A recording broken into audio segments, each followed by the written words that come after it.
Welcome to everyone that's joining us. This is the Transport for the North debate on strategic rail. As you can see, there's a slight change in format, so we're on Zoom, so we'll all be here all the time. Questions have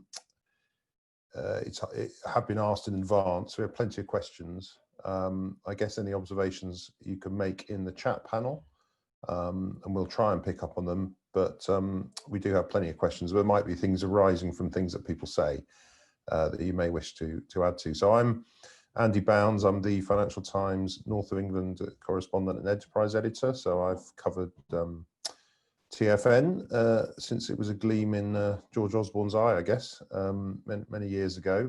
And I think it's fair to say that it's become a great sort of sounding board for Northern opinion. It's probably one of the few bodies where plenty of Northern leaders and civil servants and so on get around the same table and can thrash out their differences and their interests and sort of unite around a particular programme. So we're delighted to be here in these very strange times. Obviously TfN has got even more involved in day-to-day transport matters since the problems on the railways even before COVID, and now obviously the new environment that we're operating in. So we're very fortunate to have a distinguished panel, particularly to have the double act of Jones and Blake, who of course penned a rail review, which is now I think the Harris-Blake review, I'm afraid to say, Andrew, but with a new rail minister in place. But you know, another example of local politicians being given the clout to work on solutions to issues jointly. So I'm going to introduce the panel one by one before they make their remarks. I think that's a bit easier than me spouting on, and it gives them a bit of time to prepare themselves. So each member of the panel will have 5 minutes to make some observations on strategic rail, and then obviously we'll start getting into the questions. So I'm going to start first with Andrew. Andrew Jones is MP for Harrogate and Knaresborough, and as I say, a former rail minister. He's been MP since 2010. And no doubt a great user of the train system, I would imagine, being in Harrogate. And he's been a local councillor for many years as well. He also did work for Taylor's, who are the famous home of Yorkshire tea in marketing communications. I'm not sure if he would approve of the slogan, "Don't buy our tea," which seems to have taken off on social media recently, but it shows how times change sometimes in marketing. So, Andrew, would you like to open us up with some remarks? Thank you very much, Andy. And well, hello, everybody. I would indeed heartily echo the Yorkshire Tea message about don't buy our tea. I think they have handled that extremely well. And there are times when you need to put a message down, and they have done.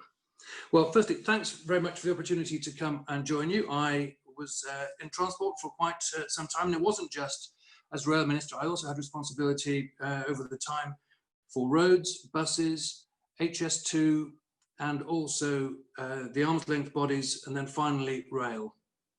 I've also been a Treasury minister and had responsibility for infrastructure during that time as well. So I've seen the development also of government policy on this from a number of different perspectives.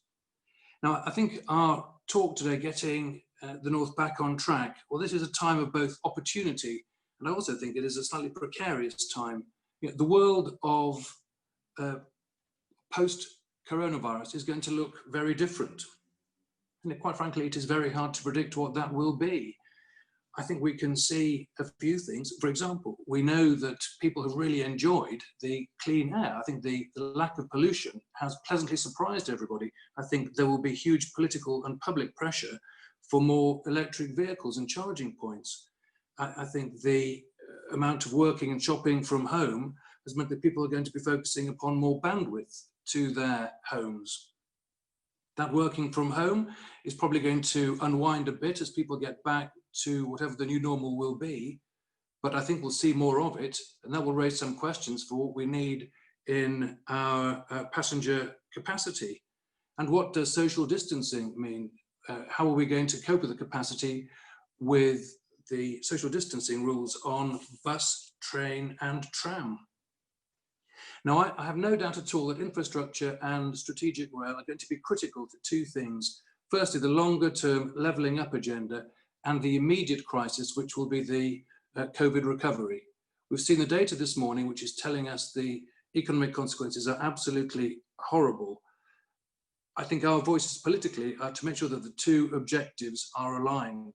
Now, I know that the government wants to deliver infrastructure, but there will also be a huge queue.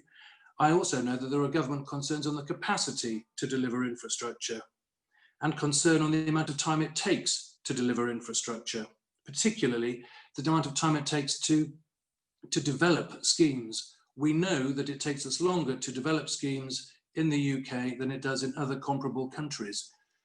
I think there will be an urgency which the existing process will not survive. What does that mean for us in the north? Well, I think we need to demonstrate actually through TfN, which I think has an enhanced role here, unity and priority. The clarity on what we need will be within the TfN plan. We need, in my view, to make sure that we get HS2 in full. Total commitment, both legs of HS2. We also need the Northern Powerhouse Rail. This is supposedly HS3, but let's call it Northern Powerhouse Rail. But there is a piece of work to be done differentiating it from the Transpennine Rail upgrade. And I think sometimes people get the two confused or think that one will deal with it rather than both. My personal view is that we need both and they do different jobs. So we need to be clear as we articulate that. I also think there is an opportunity to press on to bring individual new lines back into use. But again, we will need to be clear about our priorities. For example, if I was in the northeast, I think it's fairly clear that it's the Ashington, well, it's now called the Northumberland line, but the Ashington Blythe line. In Yorkshire and East Lancs, I think we're looking at the Skipton Colne line. So priorities for immediate delivery need to be clear and emphasised. I think there will be an urgency behind this agenda that we will have not seen before, in the sense that there will be huge public pressure, and we are looking, I suspect, very sadly, at many hundreds of thousands of our fellow citizens losing their employment over the course of the next few months. The public pressure to get our economy moving again will be quite profound. We will be morphing from having saved lives into saving livelihoods. There will, of course, be huge political pressure too, and this will be both a good thing, I think, and a bad thing.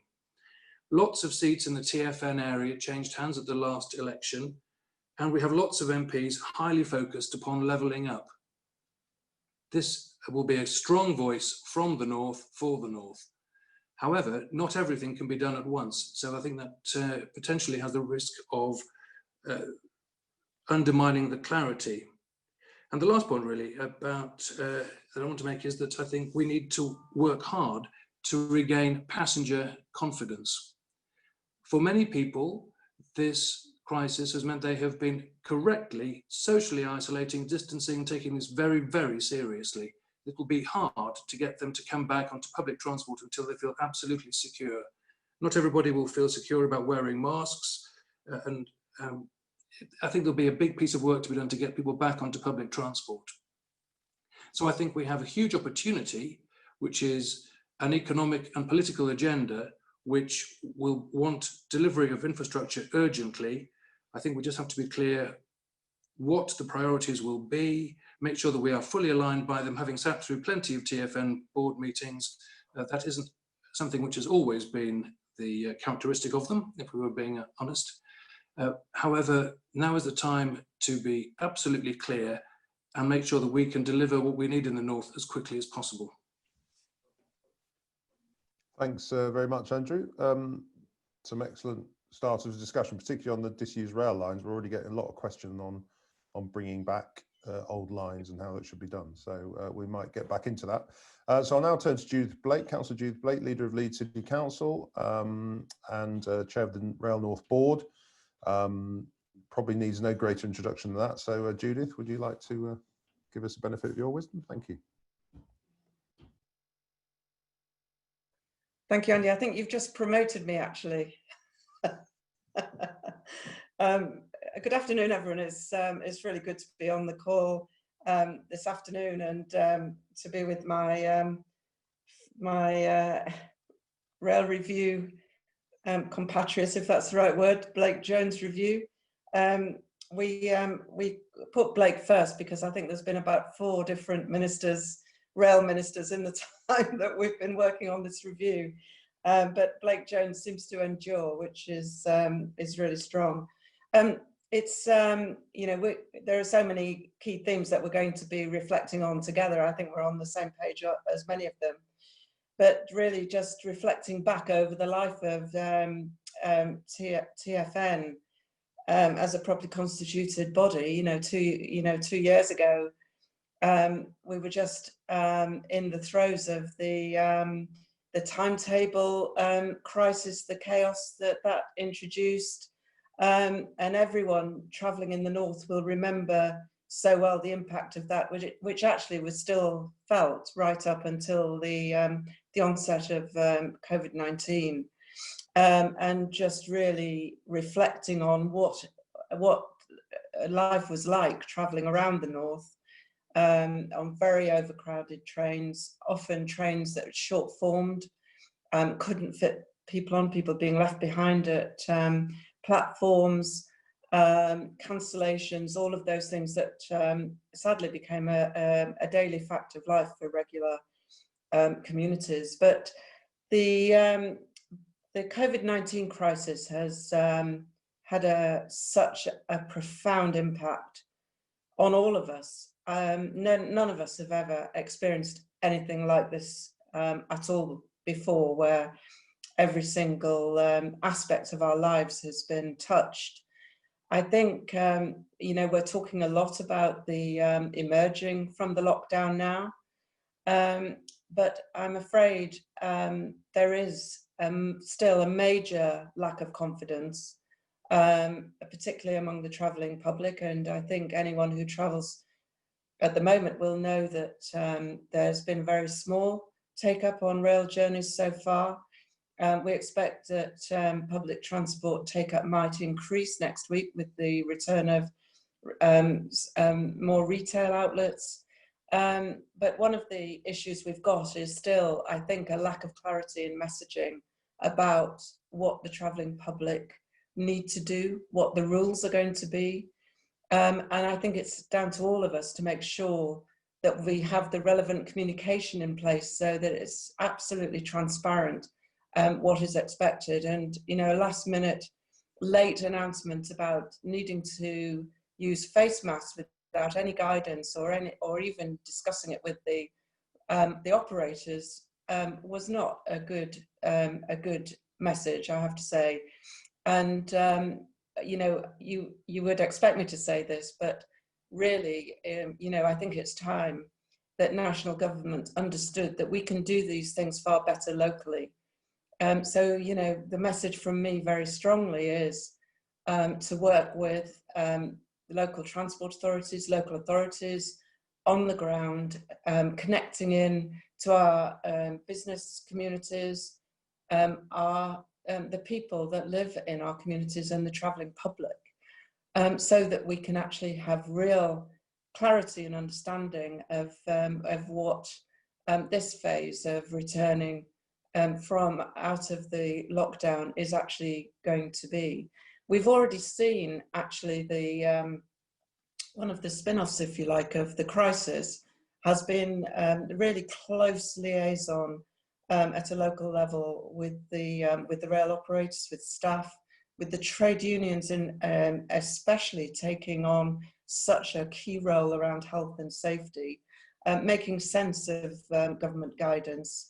And really getting prepared for an uptake. The enforcement of social distancing on our public transport is going to be extremely difficult, and I don't think there's real clarity as yet as to who is actually going to be responsible for this. And we have situations of unmanned train stations across the north, which present particular difficulties. I know there is a talk of volunteers maybe helping out, but it needs to be very, very carefully managed for it to work. And of course, a very disappointing message, but understandable, that in the return to going back to work or going out shopping or whatever people use transport for, that to only use public transport if it's absolutely necessary. And was a complete turnaround from the message of just 3 months ago, when we were doing everything we possibly could to encourage people to use public transport. And that's going to have a major impact on all of our transport networks as more people are forced to use their cars, or to find cars that they can, other means of transport that don't involve bus or rail. So it is an opportunity in terms of active travel, and local authorities across the north, as in everywhere, have been working really hard to make sure the money that's come down is invested wisely to encourage people to do that. But the most important thing, I think, is where we can, to make sure we have a properly integrated model, so that part of the journey could be by bike, for example, linking into train and then on to buses. And it's those sort of models that we really need to look at, the individual journeys and how we are going to get people around. And of course, trying to work within the frame of the climate emergency targets that we've set, sustainable travel, clean and inclusive growth. And unfortunately, we all experienced the incredible change in the air quality, but evidence suggests that emissions are starting to rise very quickly. And that is something that we need to be aware of and to work to challenge wherever we can. So transport is one of the major enablers in helping us to come through the lockdown, and we have to really focus on that. And it's a means of getting people around, but also in terms of investment and really getting the economy moving. And I know we'll talk a lot about HS2, both legs, and of course from a Leeds perspective, the eastern leg, absolutely critical that this moves forward. NPR, Transpennine upgrade, all of the big schemes. But we mustn't forget that it's the local connectivity that is going to really make the difference. And the big schemes need to feed in to releasing capacity for the local connections to make this work. So the Blake-Jones review is absolutely critical in taking this work forward, a very strong commitment to a passenger promise, putting passengers at the heart of decision making, accountability as local as possible. And that's a message that we need to get through to governments as much as we can, together with more devolution in terms of investment into local accountable bodies, so that decisions can be made on behalf of the people that we represent. We are still waiting for the Williams review. It's been a long wait, but I hope it will come soon, because I think that will give us a clear route map, if you like, in terms of what we've seen on Northern, a different model, the operator of last resort coming in. And we've obviously just had the 100 days report from Northern as a result of that, in very unusual circumstances. But it's absolutely clear operators are having to look at new business models. We don't know what the impact of the different look at us today on Zoom. How much is this way of working really going to impact on our working lives, and what impact is that going to have on the numbers needing to travel around? So an extraordinary time, and I'm very pleased to be here to take part in this discussion. Thank you, Andy. Thanks very much, Judith. So we'll now turn to David Sidebottom, who's Transport User Director of Transport Focus, which campaigns on behalf of the very passengers that Judith was just talking about. He's been a consumer champion for some time, having worked for Energy Watch before that, and a regular commuter into central Manchester. So we can all sigh. I was.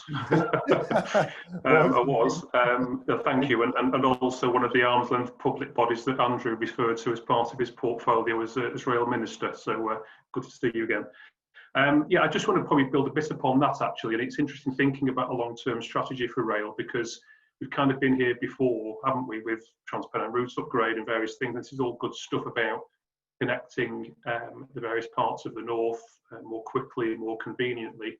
I think there is a here and a now though to tackle, and I think the points that both Andrew and Judith have mentioned previously about confidence at the moment amongst those that are either using the network or certainly returning to the network is going to be a key challenge. And part of what Transport Focus has been doing for the past few weeks now is gathering that sort of view from people across Great Britain. And I won't throw lots of stats at people, but certainly there is an appetite amongst people now to use their car more if they've got access to one, certainly cycling and walking more, and certainly doing more of this if they're able to, is work from home more. As many as 40% of people are saying that if they're able to, is to work at home for longer, subject to any restrictions changing on that. And I think this thing about confidence has been a key one, and I think actually it's an opportunity to say a thank you to the railway for the past 3 months in making sure that the railway has been absolutely punctual and reliable for those people that have relied on the railway as key workers or to make those essential journeys. And I think that thing has come through from all our research over the years at Transport Focus for rail passengers. They want a punctual, reliable railway that delivers good value for money. And these past 3 months has certainly done that with, I guess, record-breaking levels of punctuality and reliability. And another part of that sense of trust and confidence amongst users, particularly coming back to using public transport generally, but the railways are a big part of that, is that sense of what can I expect and what's expected of me as a user. And I think, being absolutely honest, it's been quite a scary time for lots of people. You know, it was we're not out of it yet, but certainly it's been a very anxious time. And I think I can think back to that first time I went back to my local supermarket all those weeks ago. It was a very unnerving, what can I expect and what's expected of me? And supermarkets did a pretty good job of setting out what can I do when I get there. And the railway's doing that now. We're gearing up for that from Monday onwards, and we'll see that again perhaps in July as further lockdown restrictions are relaxed. And that clarity of information that Judith talked about is key in this.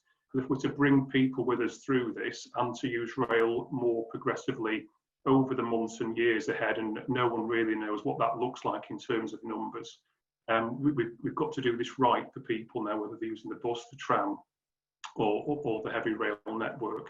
I think certainly the issue about clarity around face coverings, we've seen through our tracking research over the past few weeks that the sense of people wanting to see other passengers wearing face coverings has been stronger and stronger. That becomes compulsory from Monday. How will that play out? Will we see enforcement further down the line rather than on day one? I really hope so. I hope that people are encouraged and engaged and educated about what this means in terms of using public transport.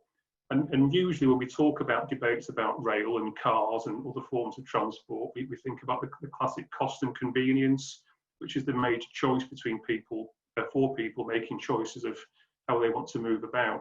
And I think certainly in the very early days of going into lockdown, we saw thousands and thousands of rail passengers wanting to cancel or hand back their annual season tickets.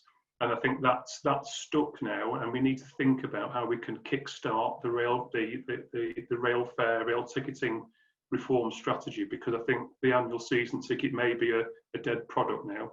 I can't see that many people who were former annual season tickets needing to go back to something that was A, that expensive, and B, actually gave them what they want over travelling 4 or 5 days a week. So more flexible Carnet style tickets that offer flexibility in the next year or two as people find those ways back to making more journeys.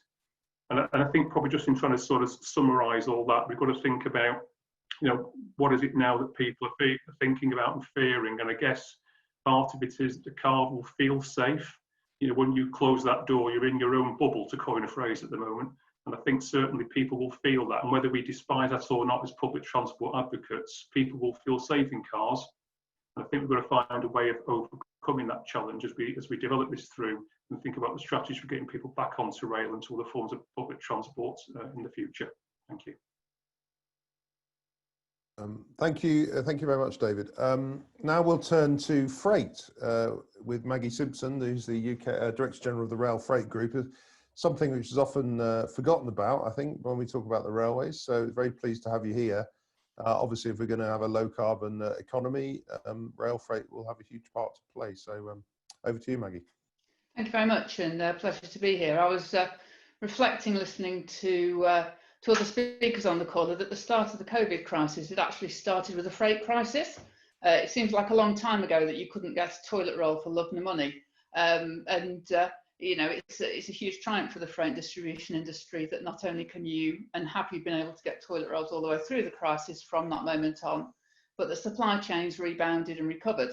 And I think that when you think about freight transport and distribution, that's often the case because it works day in, day out. It's forgotten about. And that's probably why, you know, Andrew Jones, I know I met him many times as a rail minister, and indeed before that as a freight minister. And you didn't mention that, Andrew, so perhaps you've forgotten about it because you've been getting your toilet rolls consistently ever since. And I very much hope you have been. But freight is, as you say, often forgotten and overlooked. But actually, in the economy of the north of England and looking to the future, you know, it is absolutely fundamental. We've got a triple challenge, I see it. Firstly, we're still trying to rebalance the economy, grow the economy of the north of England, and quite rightly so. We've got new trade alliances to be formed, assuming we can get a trade deal with the EU before the December deadline, or the Americas. We'll be moving our trade in different ways and in different places. And although there's some relaxation on customs rules coming through in this morning's announcement, still clearly moving to a very different regime. And equally now, we also have to ensure post-COVID recovery and the points that have been raised very eloquently by previous speakers. And decarbonisation isn't going away, and a rush back to the private car. I understand used car sales are booming at the moment as people go out for that second runaround. It's going to make the need to decarbonise even greater and even more challenging. So all those imperatives are still there. When I talk to businesses across the north of England, I know that they are absolutely up for these challenges. They're looking at the opportunity to make the most of Freeport status, if that becomes a government policy, the consultation closing shortly on that. People are wanting to invest in their facilities to provide more space, more warehousing, more capability for handling trade to, from and within the north. They're looking at new locations, new terminals, and they're investing in their skills and their staff. But it absolutely remains the case, and this is not the first time that I've said this, that those businesses are doing this with one hand tied behind their back, because the freight links that we have, the transport links that they are able to access in the north of England, are simply not fit for purpose. And I am a railway person, and I mean the railways in that, but it would also be a fair comment, I think, to make of the region's road network, certainly the strategic trunk road network, even before it's full of cars. And this is hindering the ability of businesses across the region to respond to that triple challenge. I think, as was reflected on in earlier speakers, the focus on recovery is about investment in infrastructure, and that is a huge opportunity, I think, certainly for rail freight, because we may get investment in rail, and secondly, because investing in infrastructure requires the use of construction materials which are moved by rail. We can run a freight train to build a school, we can run a freight train to build a hospital or a road. So investment in infrastructure is absolutely key to us. But what I do think is that when we go for the rush for projects, it's very often the case that we just do the easy ones and we don't look at doing the right ones. We have to remember that if we want to meet all the collective goals, we have to build the right infrastructure, not just the one that happens to look cheap and easy. And I'm really worried at a dash to, frankly, road building, despite what I just said, or to other investments that don't deliver the long-term strategic aims of this region. So what would I have on my list? Well, first of all, electrification.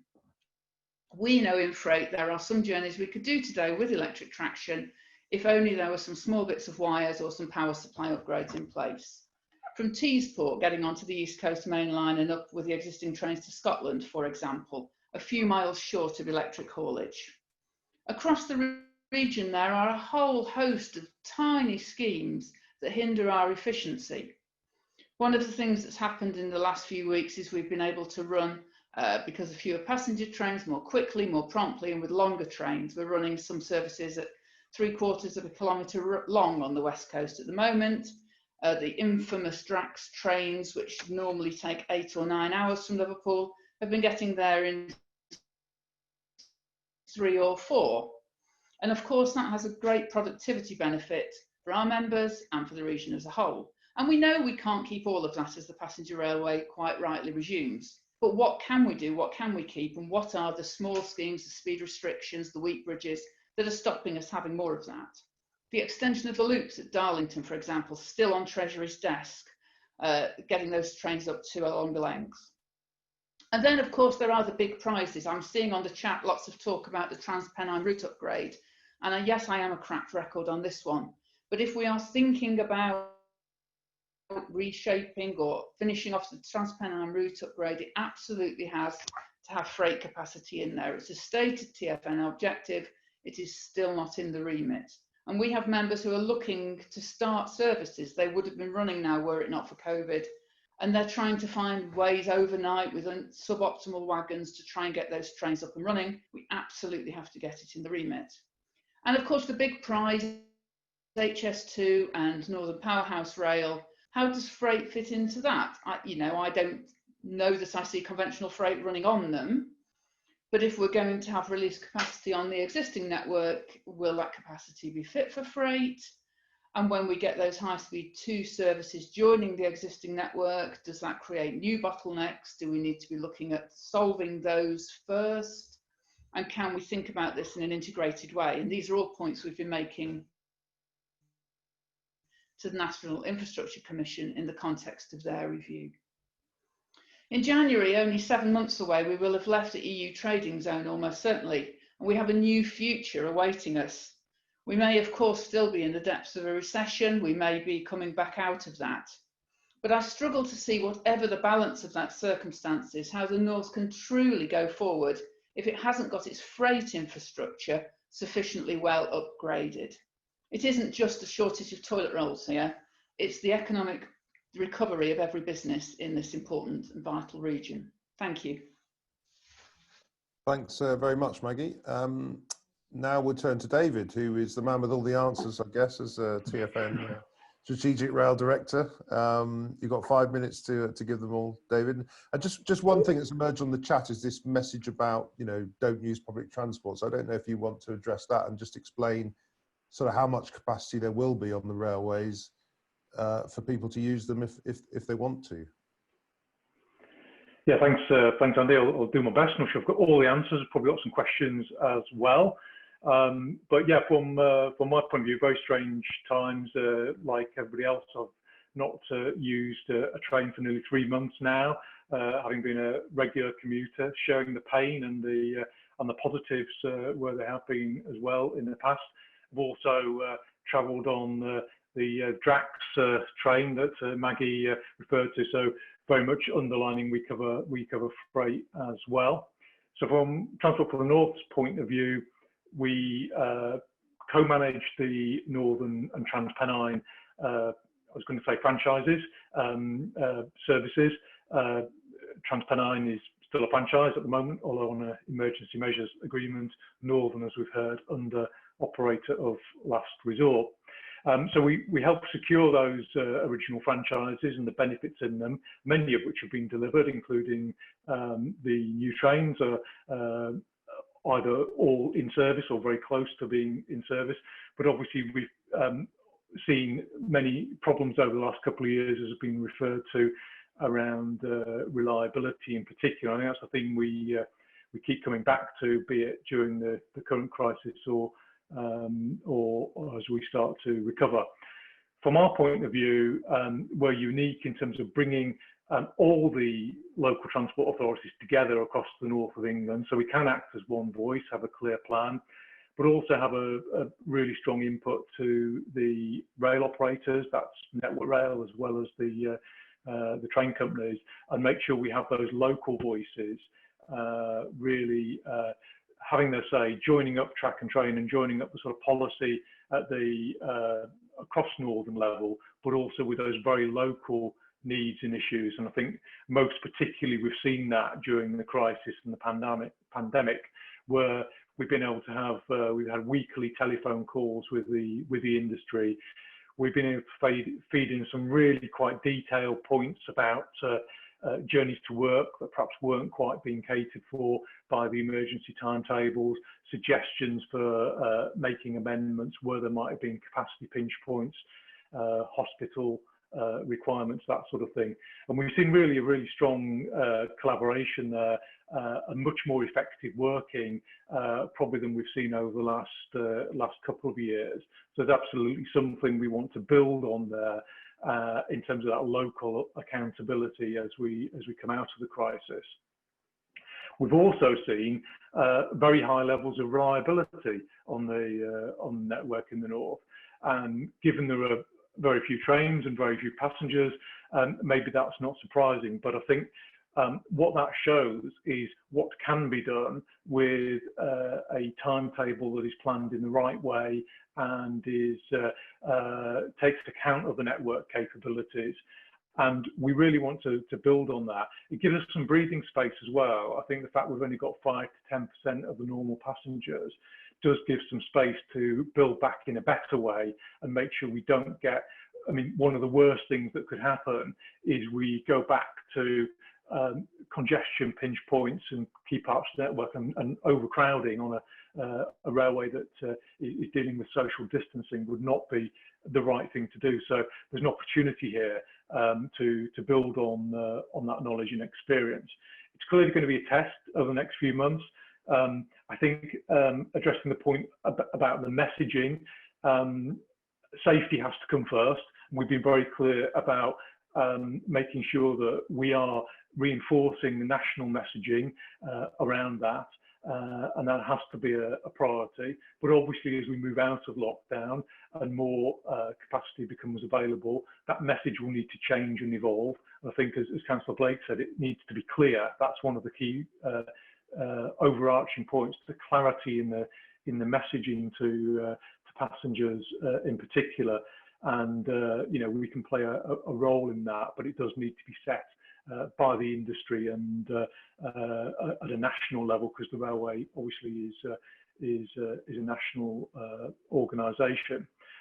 So we want to see the railway working again, absolutely. We want to see it working better and set to play our role in that. A better railway, I think, means more local input for sure. We've had a reset over the last few months, not only with the COVID crisis, but also with the move to operator of last resort. That has reset relationships. We've seen a change in responsiveness, which is positive. We do need to build back that confidence, as has been said by a number of speakers.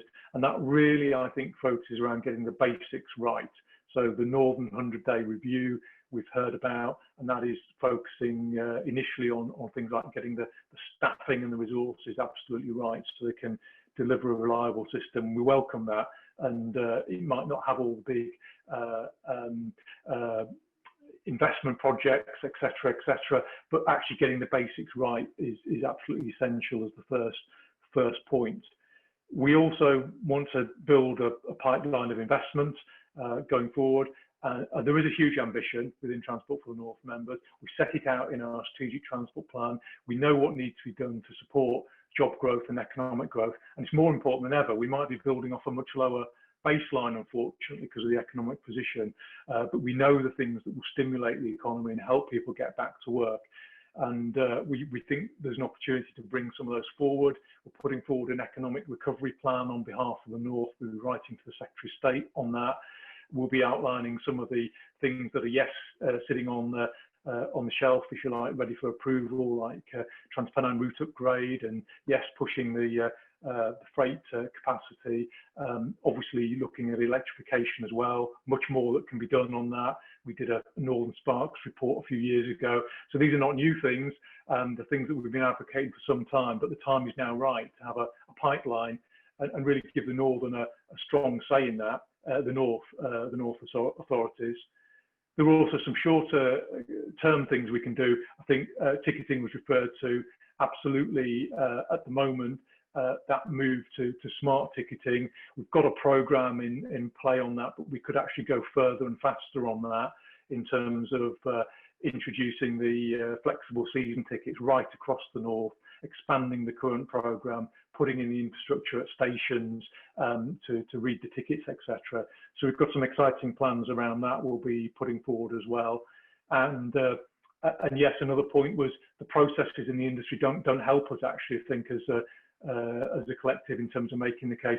There's some very long drawn out processes of approval, as anybody who's tried to get a new station or anything like that off the ground will know. So we've been putting forward a strong case for reviewing things like the Treasury Green Book, making sure the wider economic benefits, the levelling up agenda is having the same weight as or more weight than the traditional way of analysing these projects. So huge amount to do, lots of ambition out there, but we absolutely need the North to have a greater say going forward, and we're up for it is the message. Great, thanks very much, David. That's really useful. And I guess I just wanted to get into this sort of quick wins versus long-term question, which is one of the questions that came in. Obviously, we need an immediate, economic stimulus of some sort. And I'll start with Andrew Jones, but obviously put your hands up if you want to contribute. As Andrew's been in the Treasury as well, he knows presumably why some of these things are still sitting on desks. Do you think that there's a lot of love out there on the comments for reopening rail lines? I mean, where should our priorities be in terms of stimulus? Should it be sort of reinvesting in the big projects we've already got on the go, like TransPennine, or should it be kickstarting some of these, in new reopenings? I think it should be both, Andy, is the answer. I don't think we should make a choice. I think it is a false choice. Our country has underinvested in infrastructure for decades, and we need some big schemes that are the step change in the capacity that we will need in the future. That does not mean, so that things like Northern Powerhouse Rail, HS2. But we also must recognise that we have travel into cities and between cities, not just the big schemes, and we have underinvested in this area comprehensively. So I think we need both, but we won't be able to do everything all at once, which was really my point about prioritising. I've been looking at the chat, and there's a lot of, what about this line, what about that line, what about this station or that station? It will simply not be possible to do everything all at once. We have to be clear what the priorities will be. My personal priority for my area, for example, I'm Harrogate and Knaresborough, I'm speaking from Harrogate now, is the Skipton-Colne line, which I think will have a really good impact in East Lancashire, an impact which will benefit also into West Yorkshire.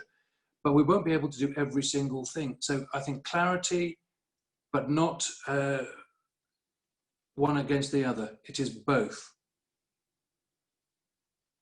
I mean, isn't slight problem there that you take so long drawing up the priorities that nothing ever actually gets approved? Yeah, I think actually the challenge to get stuff done has been ridiculous in the UK, and it's been ridiculous for far, far too long. I did some work as a Treasury Minister on analysing the procedure from an idea being started to finally commencing work. And it takes longer and more money to deliver in the UK than it does in comparable countries. We need to simplify, we need to streamline. That doesn't mean to say local communities should be bypassed or ignored, because Judith's point about the voice for passengers and to keep it local, I strongly support. But we should be able to do things more efficiently and get on with it. If there is a finite amount of capital, and there will always be a finite amount of capital, you need to make sure you deliver high outputs. The objective is not a process. The process is to achieve the objective. Would anyone else like to come in on that point of, what we should be doing in the next couple of years to kickstart the economy, where the priority should be? Judith, I think, and then Maggie, yeah. I think the obvious thing is that the Treasury has put a call out looking for shovel-ready schemes, and I think we need to be realistic about what they want to see things moving really quickly. So we have a lot of schemes in the pipeline, and we're submitting them as we speak for very quick turnaround. So you know, within Leeds, we've got, you know, reopening rail halts or new rail halts on the existing lines, for example, to support commuters and help reduce the need to travel into the city centre by car. I think, personally, I think we should really focus on all of those issues around the first and last mile. What is it that means that people get into their cars in the first place? Because all the evidence suggests that if they do get into their cars, the risk is that they'll end up staying in them and do longer journeys than they first intended. So, you know, there are, you know, in a city like Leeds, there are tens of thousands of people who live within easy walking distance of Leeds City Station, but they don't do it because it is a difficult thing to do. As road schemes have come in, they cut off footpaths, etc., etc. So our active travel programme, and this has been repeated right across the north, is to look at those old ways that people used to walk, and now, of course, cycling, looking at temporary road space to keep up the enthusiasm that people have shown. But we need to have a major investment in safe cycle storage. I've challenged businesses as well in terms of making sure they've got the facilities for people to be able to change when they get to work. But I think the real concern and what we have to focus on immediately is this is the new sort of love affair with the car. I think that's deeply challenging and of real concern. So we've got to look at innovative ways that if part of the journey does have to be by car, how can we make sure that people can transfer onto more sustainable forms of either public transport or active travel? Otherwise, we're heading for another disaster in terms of congestion and pollution levels. Okay, Maggie, I think you had something to add. Yeah, just 2 points really. One is in terms of, you know, the shovel readiness and the governance of schemes. As of 4 years ago, we now have double governance on rail schemes, because not only do we have to navigate Network Rail's own internal GRIP process and approvals, it all goes through a pipeline process dreamt up by Whitehall. So it hasn't replaced GRIP, it's now in addition to GRIP. So we get all sorts of interface issues where projects are now, you know, I think they spend more time, frankly, going to different approval boards than they do that would actually take them to be delivered. So there's an absolute streamlining that can be done, but it's about confidence and trust of government that either their processes are the only one Network Rail can drop theirs or vice versa. My second point is on reopenings, really, because we have to remember that the railway's a network and it's trying to do lots of different things on the network. But my experience of proposals to reopen is that they are almost always uniquely good for the local community that would benefit from them, and they are good things and we should pursue them, but they always go wrong because the trains come off that newly reopened infrastructure onto parts of the existing network which are almost always full. And we saw that with the Orsalcourt and Castlefield corridor. It's a huge problem for Skipton Colne because it drops freight trains onto the throat of Leeds station where we simply can't accommodate them. Ashington, Blythe and Tyne drops you into the throat of Newcastle station. And I think what we have to be is absolutely honest about what the challenges are as well as the opportunity, and make sure that the costs of resolving those parts on the existing network are factored into the decision making. Because too often we promote for good reason a local scheme that then doesn't get delivered because of that interface issue. If we just acknowledge it up front and deal with it properly, I think more of these schemes will be successful.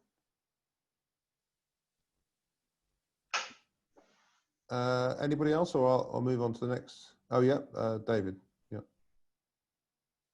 So just very briefly, just to emphasise the need for a pipeline, and I think this is where we can help with the sequencing of that. But it doesn't mean you can't have a balanced portfolio and pipeline. Some of the quick wins, some of the longer term. We just need to get on with sorting Manchester, Leeds, Sheffield, these big hub problems. Yes, they will take many years to develop, but we can also be developing the quick quick win schemes alongside those. I think the North has suffered in the past because we haven't had a strong pipeline, and we tend to have reacted with franchise competitions and things like that to shove in a lot of investment in one short period. What our strategy does is say, actually, we want to take a 30-year plus view and have a strong pipeline. Okay, thank you very much. There was another question on HS2, and particularly the eastern leg. I mean, Judith made a compelling case for it earlier. I don't know if anybody else wants to maybe explain why HS2 eastern leg is so important, and if it is, why the government, plenty of people feel the government still hasn't fully committed to it in the way that it has to the Birmingham leg. Any volunteers? I think Andrew's... Yeah, just unmuted myself here. I saw the question, why, if the government is supporting this, do we not have legislation on it? It's simply, it's a hybrid bill. It is a hugely complicated thing to get a hybrid bill through. The capacity within Parliament is usually to do one at a time, and that's why it's been done with phase 1, then phase 2A. We just need to recognise that things will enter the legislative process when they're ready to do so. I don't think it's an indication of a lack of commitment. My personal view is that we need HS2 to Leeds as soon as possible, but it's going to take quite a while to get there, and we just have to look at the route debate that we have had. It has been more fractious on this part of the route than at any other part of HS2. I took the HS2 phase 1 bill through the House. It was quite an interesting experience because it has quite a number of people who weren't that keen on it, but we got it through. We need to make sure that people are aligned. We have clarity on where it's going to go in the North before we can get the bill ready. It's as simple as that. Judith, I think, yeah, you wanted to, sorry. Yeah. Yeah, I'm happy to come back in, Andy. Just to say, I think one of the things that Grant Shapps made clear when he came in was that he was going to change the way that hybrid bills go through Parliament so that more than one can run together. And I think that's where it's so important that on the East we get our case together. All down the route, all the local areas where there have been sticking points have worked together and have now addressed every single issue, as far as I'm aware, and that those have been submitted. We can't see on the East any reason at all why we can't get on with it. And in actual fact, linking it to the economic recovery, many studies have been done that show that actually the economic case for the Eastern leg is more significant than the West. So I've just been on a call with the leader of Nottingham County Council, and still a massive appetite from leaders right through from Birmingham, right through the East Midlands, South Yorkshire up to Leeds, who are really doing everything they can to promote the work and to make sure that we don't get left behind, and that government do take us seriously on the work that we've been doing.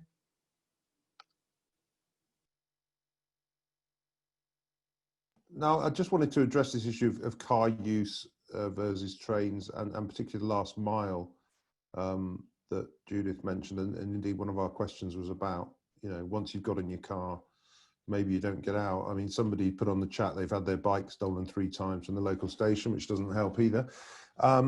David, Sidebottom, I don't know if you've got views on how, for users of the system, it can become more practical. Yeah, I think the much overused word integration here, I think the ability to make sure that you can do this and actually seizing the opportunity now, because I think that what the past few months and the good weather generally has given people the opportunity to get on the bike or do more walking. And I think that there's an appetite. The research that we're doing with people across Great Britain now suggests there is that appetite. I think making sure that ability to introduce the sort of schemes that I think that there's a government strategy and a funding pot becoming available to develop things like I think Park and Stride is a new one that I've picked up in recent weeks.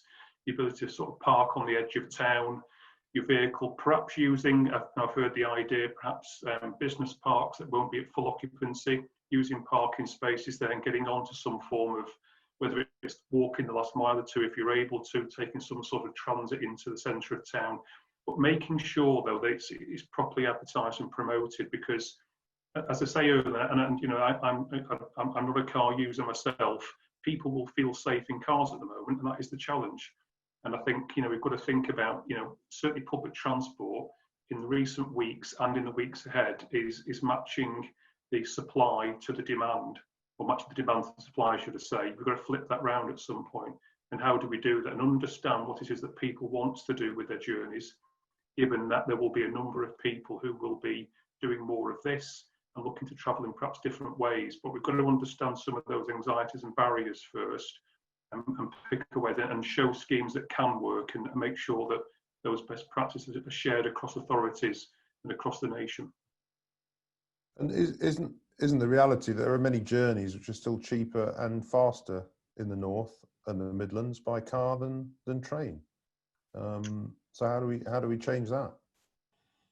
Yeah, there certainly are, and I think, you know, we have to look at the classic challenge, particularly for car, has been the other way around. The bus market has often seen the car as the competitor, and I think, you know, they're facing a similar challenge there. It actually is how you make those local journeys by public transport. Building public transport in is very much still that part of the sustainable transport agenda. You know, shared transport, cycling, walking, whatever it may be. Public transport is a huge part to play in that. But we need to find ways of, either through cost and convenience in the future, but in the meantime building that level of reassurance and confidence to make integrated journeys where you're trading off part of that journey for another sector.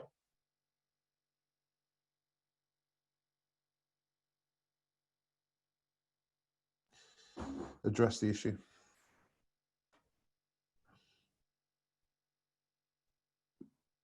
Sorry, I missed the question, Andrew, there. Yeah, would you mind repeating? Yeah, I was just asking you to pick up on the point about, you know, integrating travel better, and somehow to get, you know, train journeys quicker and cheaper than. I mean, you know, my own reading of it is, if we're going to have huge investment in the railways, the passenger will end up paying some of that investment, and that's almost inevitable. So fares may go up. So how do you then? Yeah, and you know, I don't have the insight of some of the politicians on this call, but it just seems, from a layman's point of view, that the challenge of paying for all this seems tricky, and being sort of diplomatic about it. What will happen to fares in the future if there is less demand from people to travel on rail? I really don't know the answer to that particular question. But I think this idea of, you know, if we're going to encourage people back onto the railway, and for bus and other forms of public transport, is much more flexible ticketing and fare structures that reflect what we do as consumers in other parts of our lives as well. I think certainly, if people are not going to be working as often 5 days a week in the centre of our towns and cities, in the offices, and able to do more of this, that sort of ticket product that David Hoggarth talked about earlier, where I can get a good discount for travelling 2 or 3 days a week, is going to be part of that solution.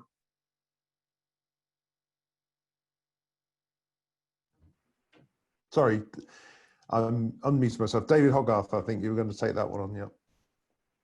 Yeah, just to really build on that, I think two things really.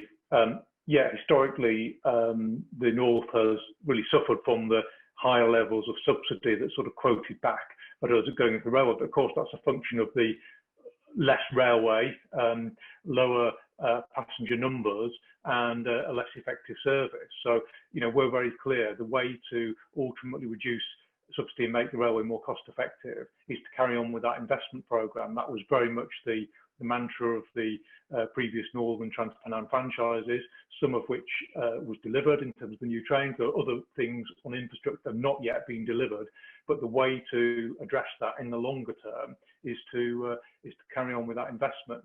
on the ticketing, I think there were quite a lot of anomalies of fares. So there were some cheaper fares, some patently more expensive fares.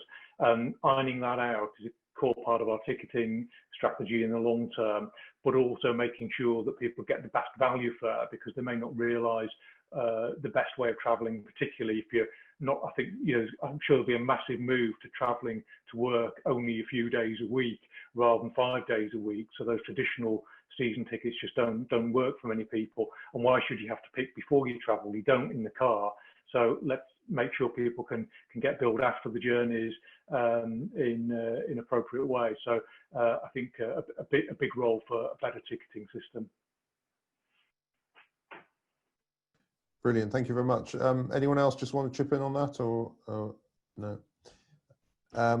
Right, well, we've only got about 2 minutes left, sadly. It really has flown by, to be honest. And I mean, I do thank everybody for their wonderful contributions and anecdotes and experience of the railway on the chat as well.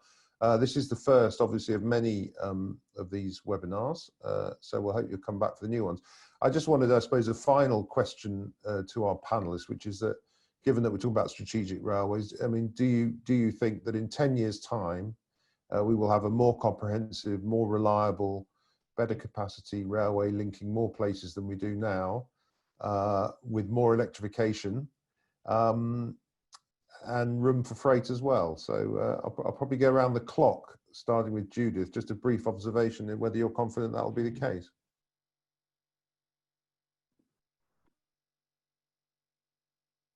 You're still muted, Judith.